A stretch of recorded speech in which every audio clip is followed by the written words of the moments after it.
നമ്മുടെ favourite team ഒരു test match ജയിക്കുന്ന കാണുമ്പോൾ കിട്ടുന്ന സുഖമുണ്ടല്ലോ, അതൊരു 10 T20 മാച്ച് ജയിക്കുന്ന കണ്ടാലും കിട്ടാൻ പോകുന്നില്ല. അതാണ് ക്രിക്കറ്റിന്റെ ക്ലാസിക് രൂപമായിട്ടുള്ള ടെസ്റ്റിന്റെ പവർ.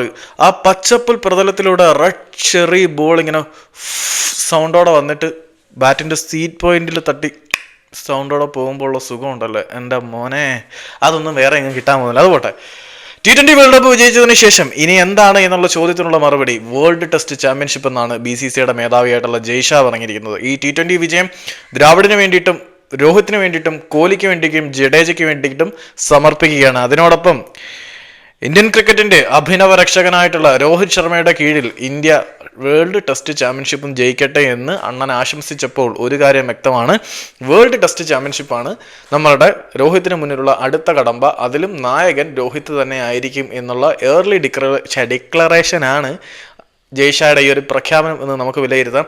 അപ്പം T20 എന്ന മന്മരം വീണു, ഇനി ആര് എന്നുള്ള ചോദ്യത്തിനുള്ള ഉത്തരം വേൾഡ് ടെസ്റ്റ് ചാമ്പ്യൻഷിപ്പ് എന്ന് തന്നെയാണ്.